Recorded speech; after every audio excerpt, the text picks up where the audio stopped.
Hello and welcome. I'm Laura Briggs with the Vegan Fitness Runner podcast, where I'll be talking all things running, health and fitness, and what it means to be an active vegan.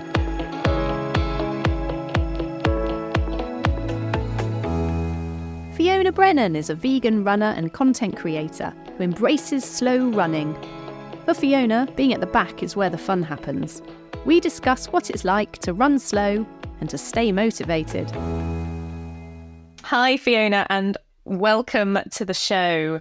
You are a woman after my own heart. You are what we would describe in the industry as a back-of-the-pack runner, are you not? I am indeed. Do you know, I've not heard that phrase before today, but I really quite like it. I think it's a lovely phrase because we're not saying you're coming last. We're just saying, you hang out at the back. A lot of people say to me, party at the back, Fiona. That's where it's all happening. Do you agree? I absolutely agree. I have had some of the best conversations and the best runs when I've been in last place with the tail runner. I've absolutely enjoyed it.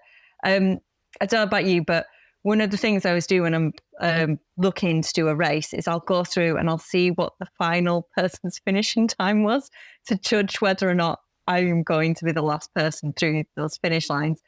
And then the first time it happened to me that I was running with the tail run, I like the first 20 minutes, I'm like, this is awful. I'm actually going to be last this time. And then once I got over myself, I was like, this is one of the most fun races I've ever done because I've stopped caring because I am going to be last and I'm good with that. And it's not humiliating like you think it's going to be. It's not like being in school. It's really nicer and much more relaxed run because of it, I think. I'll tell you a story. I once did a run. This is going some years back now. I kind of just started out and it was one of my first longer runs. I think it was something like a 20 miler. I mean, it wasn't even a marathon. And I was running with my husband at the time and I was quite excited because there were two people behind me. And I was saying to him, look, we're not last. And he had to let me down quite gently and let me know that they were actually the sweepers for the race and that we were the last people, but they were just checking we'd got through okay. And I don't know, a bit like you, I didn't feel the pressure. I felt like I'm having a lovely time. It was a nice sunny day. And actually, for me, the focus was getting round. Do you think is that your focus, just to finish? Oh, my focus every time is just to finish. What's funny is the first time it happened, and I was it was at a local race in the next town over, and I was just chatting to the person because I knew her, because she's friends with my mother-in-law. Now, my mother-in-law took up running in her early 60s. She ran the London Marathon at 65. She's now 70. She still pans my butts in every single race. She's so much faster than me. And I was just chatting to this woman thinking she was chatting to me because she's friends with my mother-in-law.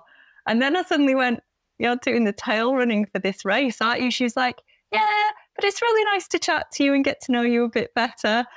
And I was like, and it was just that moment of turning around and seeing the ambulance rolling along behind me that I didn't even realise I was last for most of it because I was too busy enjoying the conversation and just having a nice time running, even though everyone else was like way ahead of me. It really doesn't matter though, does it? Because at the end of the day, somebody has to come last. And you've actually done more work than everybody else, in my opinion, because you have been on your feet for longer than anyone else. So maybe you deserve a special medal for that. I honestly, if they gave out prizes for the last person, I think I would probably come last rather than second or third from last more often. You'd try harder, wouldn't you, to make it your mission? My daughter, she started to do, not ultra running, obviously, she's only 9. She started to do athletics and she does things like 800 meters. And very often, as she started out, she was last because she was the youngest in the pack. And she used to cry if she came last, which I felt really heartbroken about. And then she stopped suddenly. And I said, hey, Eva, what, are you not getting upset anymore that you're last? It's great that you're not upset, but what's the reason? And she said, well, Mummy, I'm really happy actually because I'm coming last. So I'm just making sure that somebody else isn't sad. And I thought, oh my God, that's so lovely. So she's actually taken a positive out of coming last. I mean, bless her, she's now a little older and newbies are coming through and maybe she won't be last all the time now. But she really kind of embraced this responsibility of, taking the mantle and coming last so that other people weren't sad about it. And I think coming last, actually, it's quite a big deal, isn't it? It is, because you're the one who gets to finish the race. And I think there's something in this that we're taught when we're running, and they're called races. So, obviously being competitive, someone needs to come first, second and third. But for the majority of people there, they go into that race knowing that they're not going to win. They're probably not going to come first in their age category. They're just getting a time for them. And I think there's something going on, like probably as we're taught in school. I don't know how old you are, but like obviously in the 80s when you're in school, you're either one of the sporty kids who wins every races, or you're one of the non-sporty kids and you just trundle along at the back and just hope you don't get picked on for coming last. And I think that as adults, we need to celebrate the fact that people of all abilities are doing these races and are doing these runs, and make a fuss of the people who come last. Make sure there's someone there at the end to cheer them through and celebrate that they've actually gone and done it, and that they're going to turn up to the next one and not find it a horrific experience or find it embarrassing. Because I don't think coming last is anything to be embarrassed about anymore. I don't think it's anything to feel uncomfortable about, or even just saying, oh, well, someone has to come last. Well, yeah, they do, but coming last is also, it's a positive thing because it means you've gone up and you've challenged yourself to actually do something that you wouldn't normally do. Totally agree. And, I have more respect, I think, for people who, if you take a look at parkrun, for example, you've always got the super speedies at the front who are trying to get their PB and, really push themselves week on week, shaving seconds off of their time. We've seen that over and over again. It's the ones who maybe have never been before, or, they're on their own little journey and they're trying running for the first time, or maybe they're taking their children with them.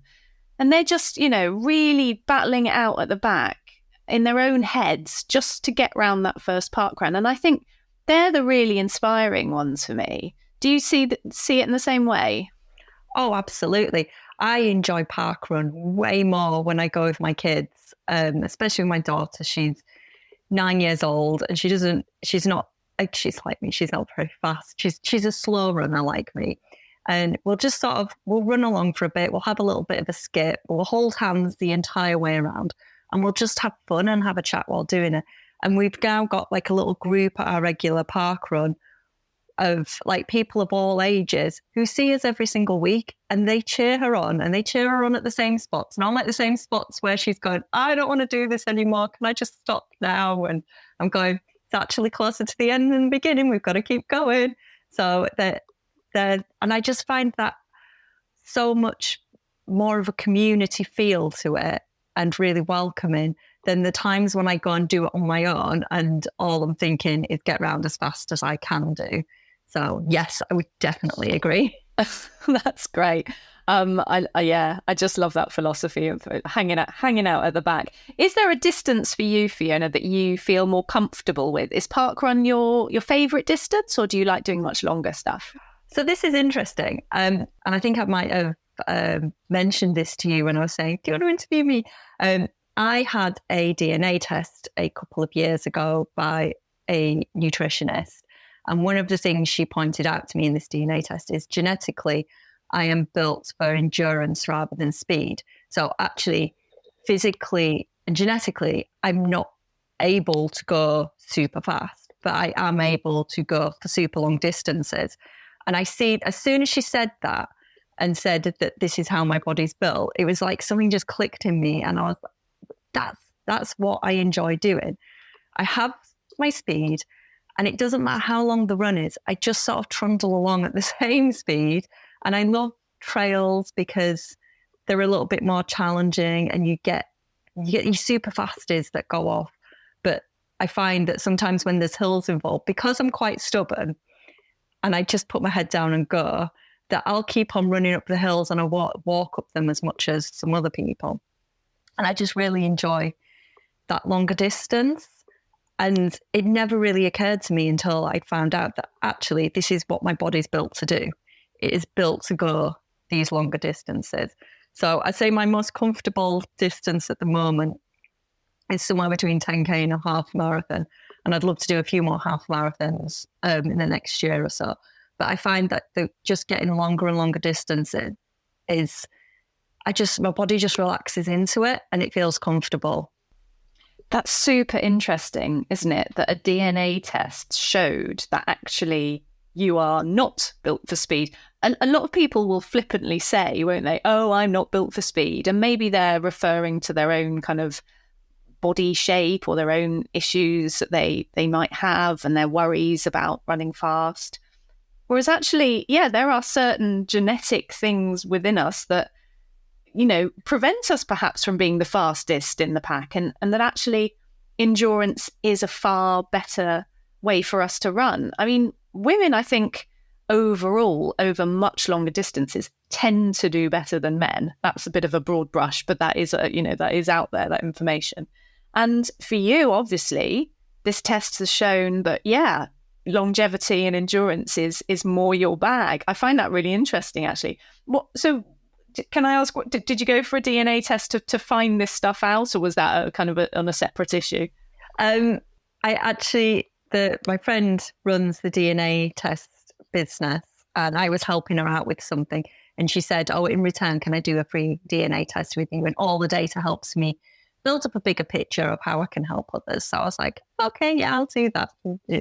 So I fortunately got this as part of like a skills swap with her, which was really nice. But wow, to find that out, that's pretty eye-opening, isn't it? And then presumably then you were thinking, well, hey, now I'm not going to try and run as fast. Did that go through your head?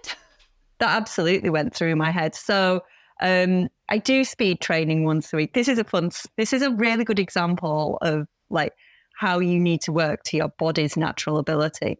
So I run about 3 times a week, sometimes 4. I'll do like a longish run. I'll do some speed training, and then I'll just do like a little, I just want to go for a relax, clear my head, poodle around the river, went near where I live. And so I do that all the time. I do get slowly faster, but it's not like massively, I'm going for PBs in anything. My sister-in-law, who is built for speed, most definitely, she started training we did a 10K yesterday, and she started training for it. She hasn't run for a few years. She started training for about 3 months ago. And in the space of 3 months, when we got to like the day of the race, I said to her at the beginning, I went, wave at me when you go past me. And a kilometre from the end, I was like, hey, and she like sped past me.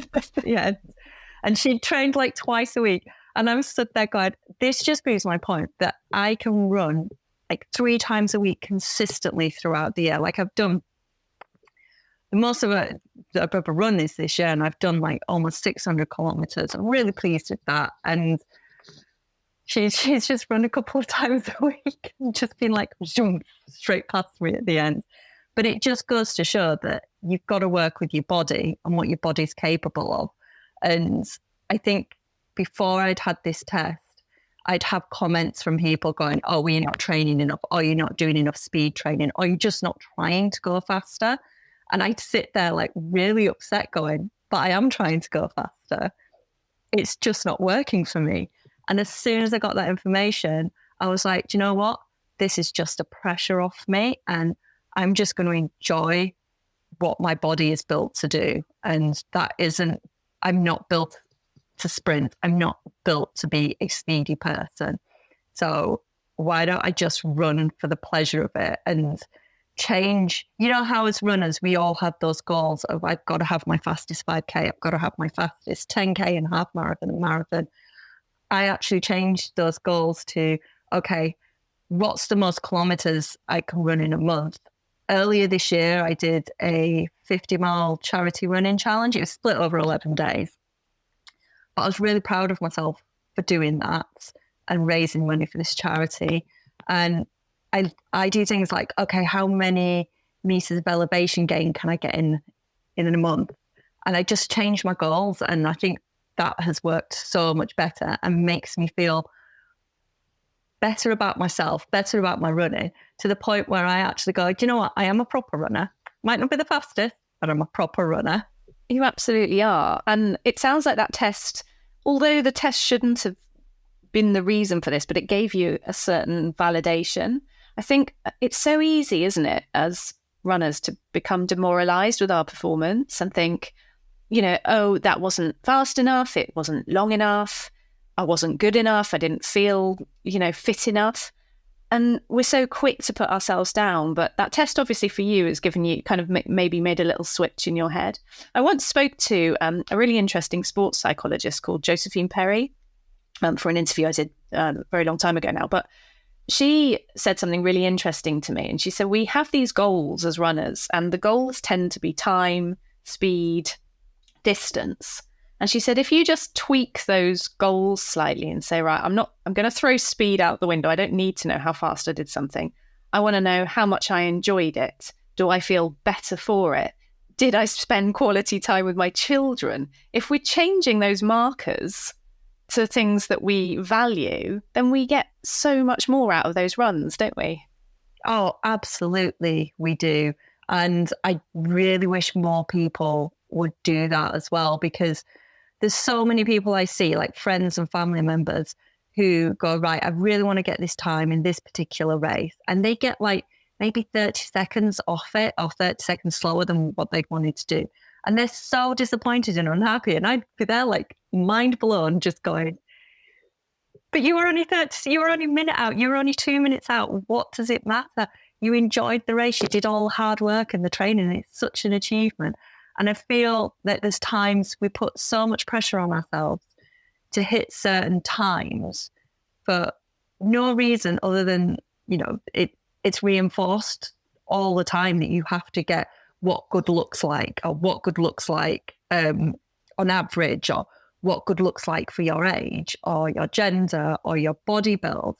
When actually, if we didn't put so much pressure on ourselves to hit those targets, we'd still train as hard, but we might just enjoy it a bit more as well. That's right. We'd probably do more races actually at the end of the day, wouldn't we? Because we wouldn't feel that anxiety. Yeah, absolutely. There's quite a few races I've been in where they have felt quite elitist, I suppose, maybe for want of a better word. And I felt the pressure to run a certain time, a lot of 10Ks, maybe half marathons, bigger events as well. Like, I did the London Marathon once and one time only, and it was so long ago, I'm not even going to tell you. But even that, I felt like, there's an expectation. Everybody that knows you is like expecting you to hit a certain time, even people that don't even run. And yet when I got into ultra running, interestingly, all on trails, that kind of totally went out the window. It became a bit for me like, oh, we can go out, take a sandwich, take our time and just enjoy this experience. And it sounds to me like you with your 10Ks and your half marathons, you're almost like you've come out of the other end as well. And you're finding a kind of race that fits your philosophy as well, where you can enjoy it and not feel that pressure from other people so much. There are so many different types of races out there. And I didn't realize this. Because to be honest, I first started running to get out of the kids' bedtime. That was my sole motivation. I love that honesty. Once a week, these lovely women met when I just moved to a new city, and these lovely women met, and they're vegan runners, and it was 4 women, and we used to just go out at 6:30, and I was like, my kids were much younger then, and I was just like, I don't have to do that bedtime routine, so I will commit to doing this once a week. And I just didn't realize at that point that there were so many different types of runs. And I used to be really intimidated by the trail runs, the ones that go up hills and mountains for like kilometers and kilometers of it. But actually, when I went to my first one, I was like, this is really friendly. And I realized very soon I had the wrong type of trainers on. But I found the idea that they were so small quite intimidating, because there was, the smaller things are, the more chance you're going to come last. But they were just really supportive and really friendly. And I've yet to go to a hyper competitive, everyone must do this speed type of those runs. So I much prefer them. I'm always looking for like the races that have interesting scenery rather than, how flat is the course or how fast are people going around the course. And you know what? We do the same with park runs as well. So when we're going visiting places, we'll look for the park runs that are in the more interesting places. And one of the best ones I've done is Hamsterley Forest. And I don't know if you've seen the list of park runs that have them in list of difficulty, but it's pretty much up there in difficulty. But it's so beautiful. And there was about 10 people who did it at the same time. And I fully recommend if anyone goes to, I think it's sort of Durham, Northumberland way, because we were on the way to the Great North Run, to definitely do that park run because it's so beautiful. Even if you walk it, it's amazing. That's lovely. And I love what the trails offer in terms of, scenery, a bit of challenging terrain. And also because of the terrain, they are taking the pressure off of your time because you're not running a flat road trail, a flat road race where you know that time is always going to be consistent or you can shave minutes, seconds off, whatever. The trail throws up obstacles all the time, doesn't it? So time kind of goes out the window a little bit with trail running, I think, in a good way. I'm laughing because it throws up absolute specific obstacles, like the amount of times I've fallen flat on my face because I've fallen over a tree branch, or I've had to go down a really steep hill and walking downhill because it's so steep and I thought I'm going to fall over if I don't slow down. And then you laugh when you get to the bottom because it's just so silly. And you laugh when you fall over because, it's like you're a kid again. You're running and you've just fallen over. You've got to get up and carry on. There's a lot of wading through mud, isn't there? And kind of maybe channeling your inner child. I think that's what I love about trail running as well. It is absolutely. The ones that I haven't tried that I would like to is fell races. But I'm not very good at lack of directions or people point that I've gone wrong a few times on races. And I like to know that I'm definitely going in the right way, especially when you're at the back and, there's not always stewards there to show you and you can't always see people in front. I've done it before on a race that I've actually done before and should have known the route. And I was like, I think I've gone the wrong way here and had to run back. Maybe stick to the way-marked ones to start with before graduating on to, maybe self-navigation comes a bit later on. But I'm not that far on yet. It's another skill that you can add to your bow. It is. Self-navigation. Listen, let's talk about you being a vegan now as well, because obviously that's, a lot about what this podcast is about. And obviously you're running a massive part of your life. Yep. When did you and why did you decide to become a vegan? So I became a vegan 21 years ago.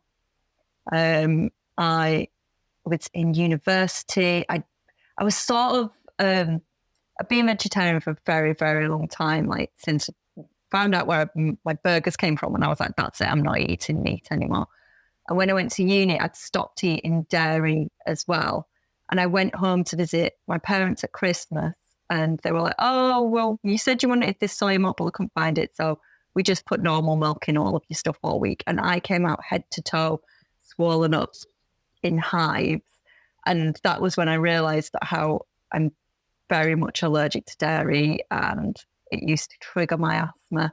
And so when I was 19, and I was pretty much already on that journey anyway, I was like, that's it, I can't do this anymore. I'm vegan. I'd already been doing that sort of online research of, where my food comes from and what happens to it. And it was such an easy transition, even though it was 19 years ago. And, I used to take little packed lunches with me to weddings because there was no vegan option at the wedding food. And we'd go away with my husband somewhere and he's not vegan. He'd be able to eat and I'd be like, okay, I've got my hummus in my bag. I'll just eat this because I can't find anywhere else to eat. So that side wasn't easy, but the actual transition to not eating meat and dairy and everything, that was so easy. So it sounds a bit like your initial driving force for veganism was for the animals, and then the health side kind of came afterwards, but it was obviously had a massive impact as well. Absolutely. And I will hand on heart say I have never been healthier since I became vegan. Asthma's completely disappeared, and just my strength and everything has completely increased, and I have so much more energy. So yeah.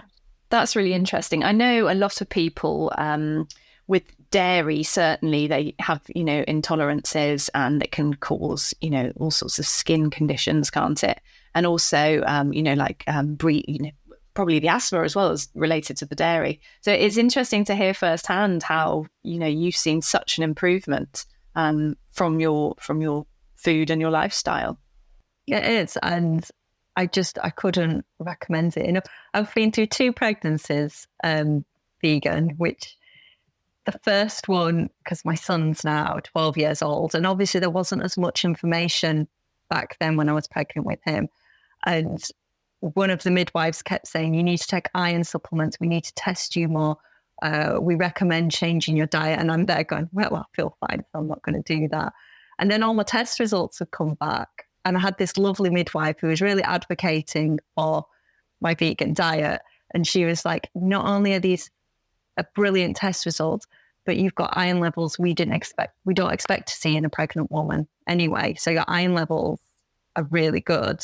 And you're one of the healthiest pregnant women we've ever seen. I love when that kind of stuff happens. I had one of those, health checks for when you hit 40 or whatever it is. And I remember the nurse saying to me, oh my goodness, like every time we test a vegan, the cholesterol levels are just absolutely spot on. Like you never get a vegan with bad cholesterol. And I was like, you come out really smug, don't you? You must have felt pretty smug after the midwife said that to you. Oh, I did. But you just remind me, because I had my 40-year-old health checks recently, and she said, oh, we'll test your B12 levels. And I was like, well, I fully expect them to be low because I've been vegan for 19 years and I'm terrible at taking supplements. So I just expect that.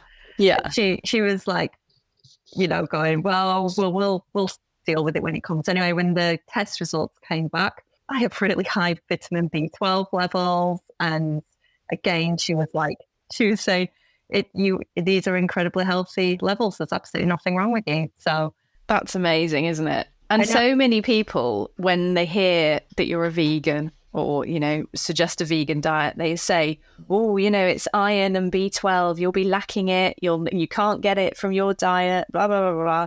There's so many myths out there, actually. And they're perpetuated, aren't they, also by the meat industry? And I think it's only talking to other vegan people that you actually realise that you can be really healthy as a vegan. Absolutely. And like you said, you come home and do the little happy dance. I was messaging everyone and I go, oh my goodness, my B12 levels are amazing. No one cares. That's so good. No one cares. No one cares, but it's a little win, isn't it? You've got a win for yourself, which is great. It sounds to me as well, you went vegan 21 years ago. Back then, you didn't have the wealth of opportunities in terms of vegan food that we have now. I mean, it's pretty easy now to be vegan. Whereas, you must have come across a fair few challenges, such as taking your lunchboxes to weddings. Definitely. I think my favourite one, because obviously from my accent, I'm from Yorkshire, and I lived in London for many, many years. And I used to get the train or the delightful National Express coach up to Yorkshire to visit my parents. And I'd have to say to them, right, I've packed some food. Could you meet me with some fruit when we get there? Because Leeds train station, Bradford train station, where I'm from, there was nothing, absolutely nothing for me to eat in there. And I had one horrific trip where the coach was delayed on the M1 for I'd say about 8 hours. And I was so hungry by the time I got there. And I'm going, it's all right. WH Smith's will have an apple. They will have an apple. They had nothing. And I was like, that's so depressing. So I learned my lesson that time to make sure even if I've got food with me, to have the person meeting me at the other end also have some backup food just in case. It becomes a thing, doesn't it? Carrying snacks with you as a vegan. I've always got something in reserve just in case. It sounds as well like your midwife was very supportive. Was that, kind of integral to you having a positive pregnancy as well, I suppose? Because there are plenty of healthcare workers that I think maybe would have challenged your vegan diet during pregnancy. I was challenged quite a lot throughout both my pregnancies. I can't remember which one, but one healthcare worker said to me, there's such thing as eating too many vegetables. And I just looked at them like, I'm not entirely sure that's factually correct, but I'm going to Wow. ignore it. Okay. I've not heard that one before, I've got to say. That was a rather special one. And then I had someone else quite again, iron levels. What are you going to do to increase your iron levels as your pregnancy goes on? I went, I'll just eat more kale. And they looked at me and said, what's kale? And I wasn't sure if it's because I was saying it with my accent or that they didn't actually know what kale was. But I found that quite concerning. Goodness me. Yeah, I mean, I can't say it's your accent because I understand perfectly what you just said. I think maybe it was their lack of knowledge of vegetables generally. Yeah. But I have had like quite a fair few because it was so many years ago and veganism wasn't as well known and as well understood as it is now. I did get quite a fair few comments from various medical professionals about my diet and well-meaning family and friends. And I just do the thing that you do when you have kids and someone's giving unwanted advice is you nod and smile and carry on with what you're doing anyway. You know, don't let anything influence what you know to be true. A lot of the time, it's the unknown, isn't it? It's when people don't understand something or they don't know enough about it or have the information to hand. That's when they kind of lash out against it or hit back. And I think veganism is a classic case where people who aren't vegan and they've eaten meat their whole lives, or they don't really understand what's involved, they can get quite defensive about eating meat, can't they? They absolutely can. And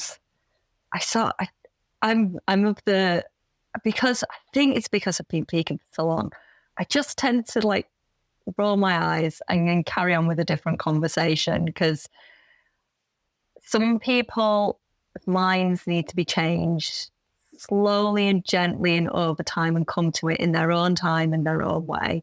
And I just think, just let me eat what I want to eat. Let me buy the products I want to buy. If you want to ask me about them, it's fine. But yeah, because you always get the people. Oh, we went to see a comedian a couple of weeks ago and he had a whole part of his set about how much he hates vegans. And there was so many people in the audience and I was looking at my husband going, don't say it. Just don't. I don't want to get into it with the drunk people in the audience. And I just think there's no need for that level of aggression and hatred towards people's personal choices. So, yeah, I just kind of like pootle along nicely in life and I believe in that thing of how to phrase it, live by example. And if people want to ask you about things, they can do. Yeah, and when you say, you know, like that comedian kind of picking up on vegans and then you feeling almost like persecuted for being a vegan. You know, if we did that about any other kind of trait of in somebody's personal life, you know, the colour of their hair, the colour of their skin, their gender, any of their other choices about what they wear, things like that, you'd have hell to pay, wouldn't you? And yet for some reason it's okay to chastise people based on what they choose to eat. I find it's just such double standards. I think it's because it's about them, not about us. Like something's needling them that makes something about a person choosing not to eat meat and dairy and choosing not to use animal products makes them feel uncomfortable. The problem is with them. It's with them. That's a really good point. Yeah, that is such a good point. I've also, obviously, I've spoken to a lot of vegans through one thing or another. And I do find that as a general rule, they're pretty headstrong people because you've got to have quite thick skin on one level.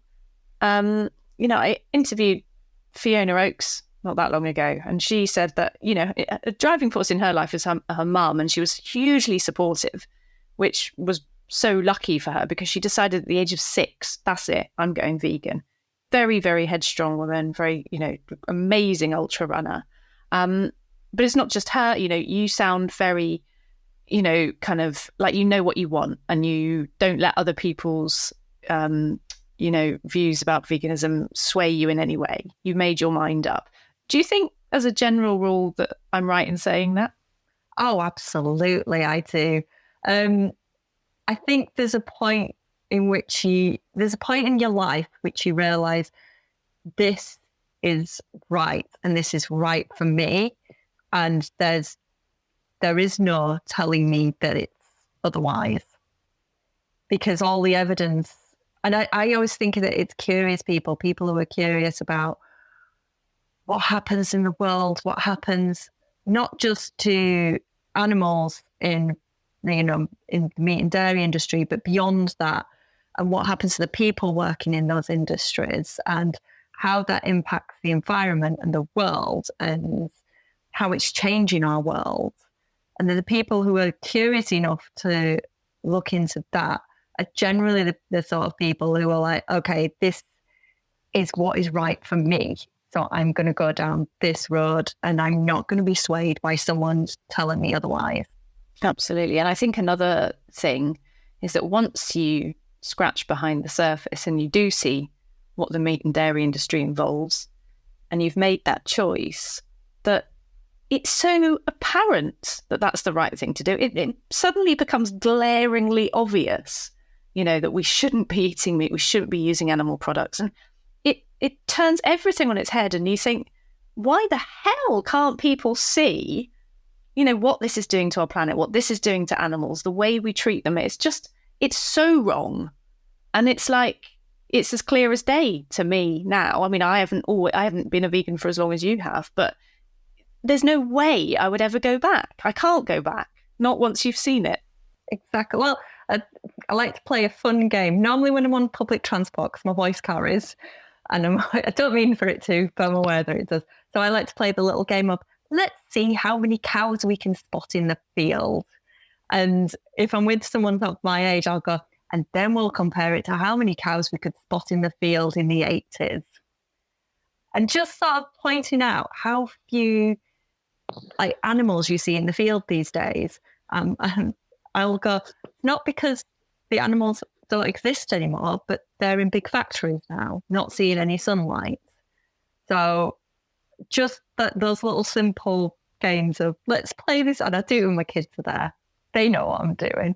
And I'll do it then when they're there and we're on a train going somewhere on a journey. And I just like to think that my voice carrying down this train carriage going, let's spot how few cows are in the field today, might sort of niggle in someone's head of, oh yeah, where have all the cows gone? That's a really good point. I mean, it's totally obvious as well, isn't it? There are you barely see them anymore because they are all in these massive factories. It's horrific. Little seeds for people to think about, I think, is a really nice way of doing it, and a really, probably quite an effective way of doing it, because, I'm not a pushy vegan.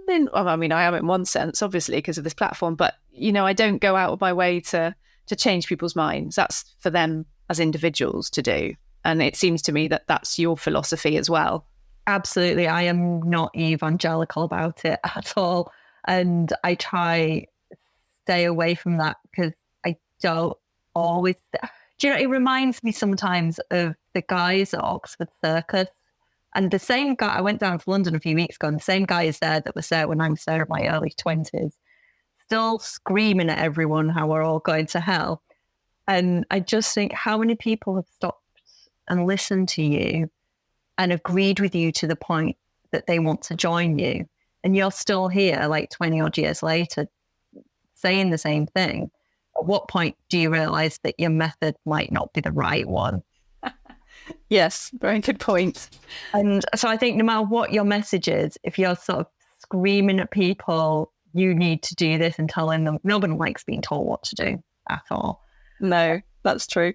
And there's always a little bit of us going, if someone's going to tell me to do that, then I'm going to go do the complete opposite. There is a defiance in everybody, I think. Or maybe it's just the people I hang around with, because we're all women and vegans. Oh, no, I think it's universal. Listen, has your veganism improved your running? I don't mean speed. We've had a whole chat about your speed. has it improved you as a runner, health-wise, endurance-wise? Can you see the benefits? So I'm going to be perfectly honest in that when I went vegan, I was the laziest person in the world and did not exercise at all.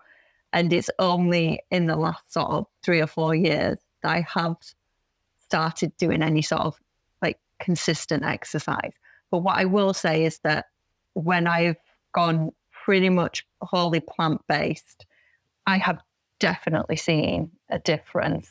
Not sorry, plant-based, whole foods rather than wholly plant-based. Mostly whole foods. I have definitely seen a difference in like endurance and what I'm capable of doing. So I'd say you can eat a really bad, unhealthy vegan diet. So I would say it's eating a healthiest vegan diet that you can that has made a difference. That being said, the reason I didn't do exercise before I went vegan is because my asthma was so horrific that like doing anything was just painful. So overall, being vegan has meant that I've been able to do exercise.